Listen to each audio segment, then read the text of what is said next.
Okay, coming to the stomach, we have three portions: cardiac portions, fundus portions, and pylorus portions.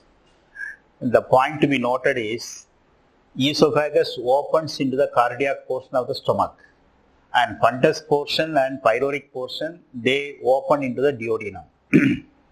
So the food from the esophagus entering into the cardiac portion, and then action is going on in the stomach. From the fundus and pyloric area, the food will be released into the duodenum. Here the point is, when the food comes out of the stomach into the duodenum, now the food is termed as a chyme, because the food is being acted upon by acidic situation. So it is now turned into an acidic format. That is why it is called as a chyme. That idea you can keep it in mind. Next. Now coming to the small intestine, it is distinguishable into three regions, namely C-shaped duodenum. So J-shaped stomach leading into C-shaped duodenum, and a long coiled middle portion called cejunum.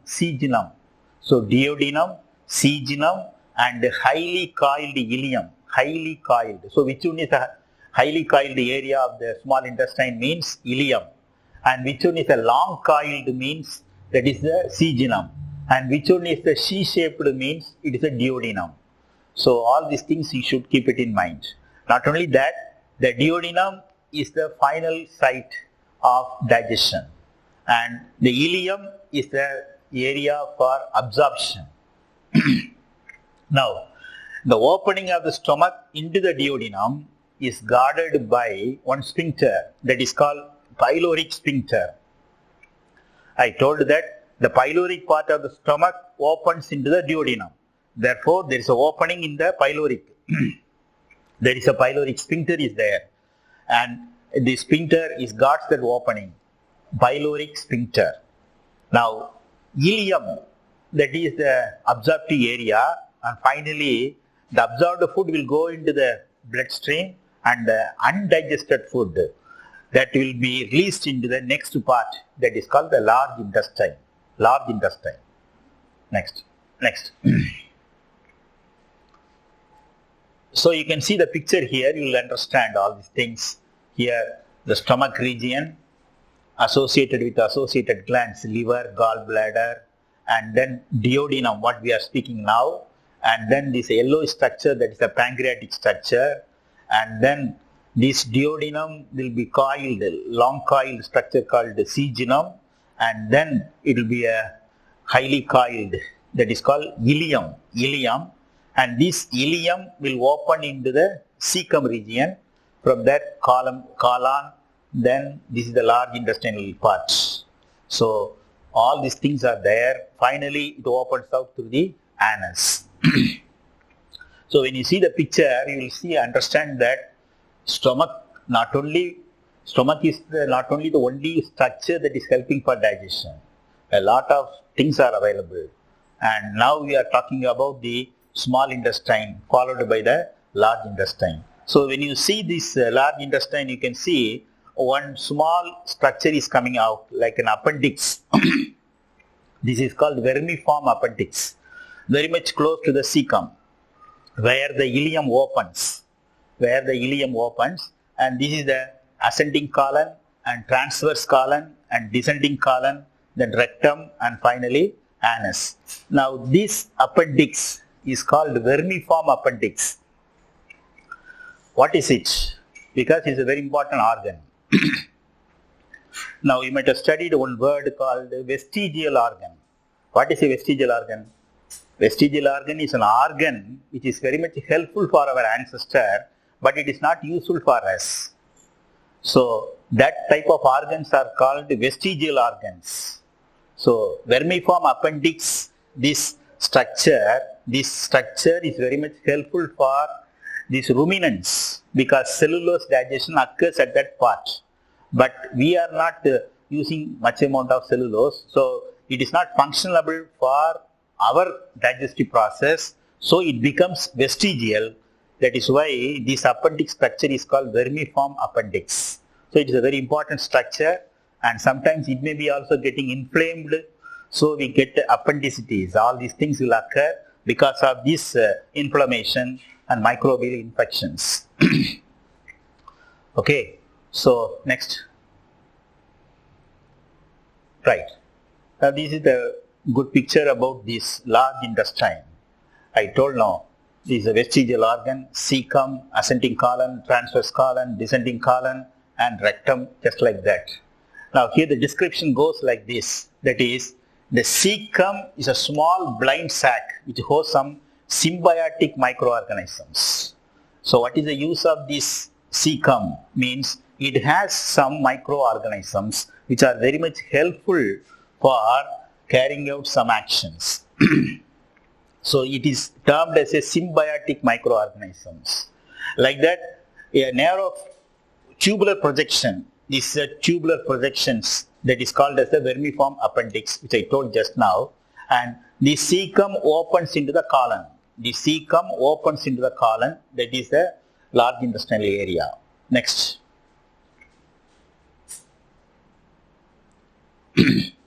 So the description is already told.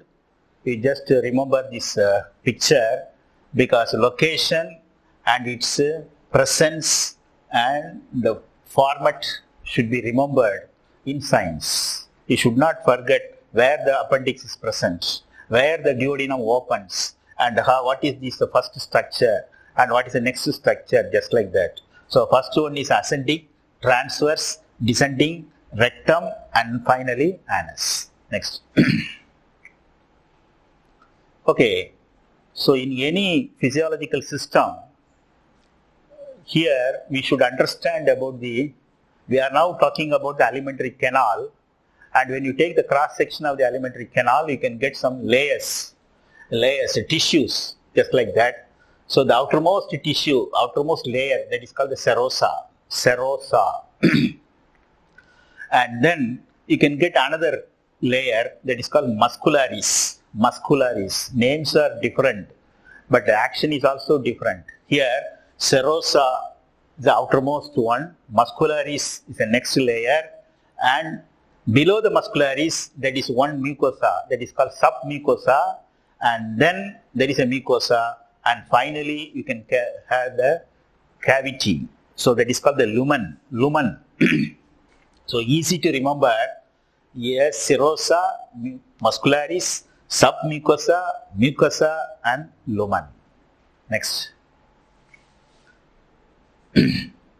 So the mucosal epithelium, which I projected just now, it secretes a mucus which helps for lubrication.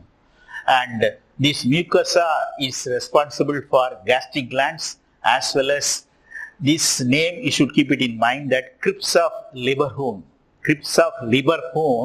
that is present in the base of villi. So for this formation, mucosa play a key role. So mucosa is responsible for gastric gland as well as crypts of Lieberhorn. So which one is responsible for it? The answer is mucosa, that is present in the tissue layer of the alimentary canal. Next.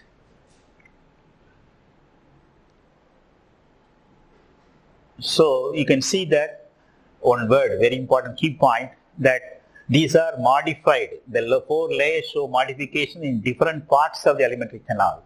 So right from the esophagus up to anus, you can see the arrangement will be different. That is the meaning for it. It will not be same. So 4 layers, so modifications will be there, the different parts of the alimentary tract. Next.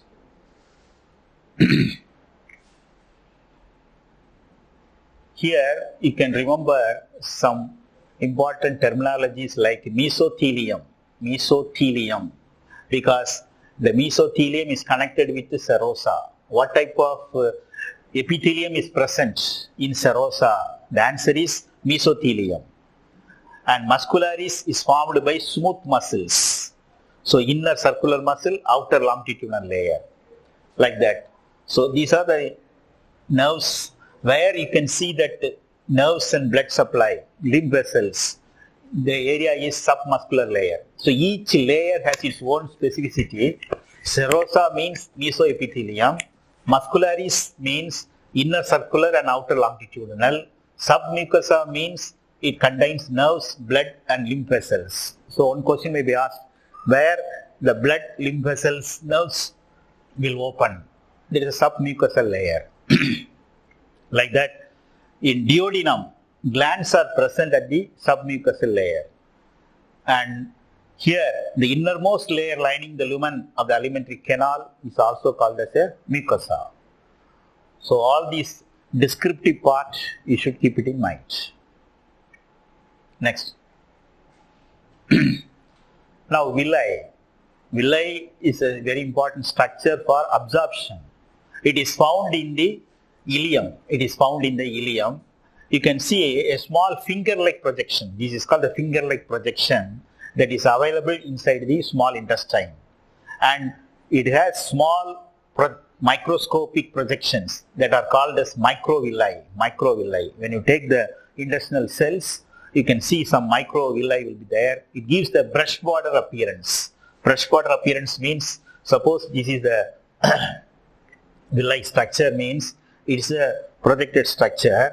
When you take the cells like this, it will be like this. So it will give a brush border appearance. Brush border appearance. It will increase the surface area so that absorption will be conducted at this point. And another important area is villi is provided with blood capillaries and network of these lymph vessels, etc. And these lymph vessels are called as lacteal vessels, where fat is getting absorbed. So it's a very important structure for absorptive purpose. Because of this villi only, ileum is supposed to be the absorptive area. Next. Next.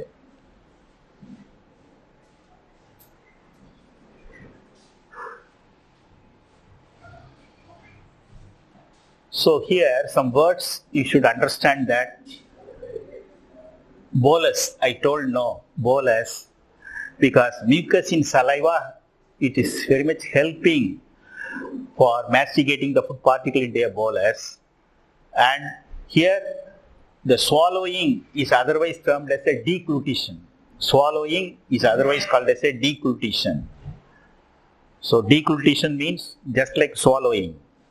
And gastroesophageal sphincter, it is controls the passage of food into the stomach. So this sphincter will allow the food whenever a proper neural impulse, whenever a proper peristaltic way of action is going on, then only it will operate and it will release the food into the stomach. Okay. So far we studied about the digestive system structures. We are not entered into the digestive process so far. Just I opened up only the digestive structure. And with that, you should understand that starting from mouth, esophagus, stomach, duodenum and large intestine, finally ends with anus. Okay, let us see the digestive process in the next session. Thank you.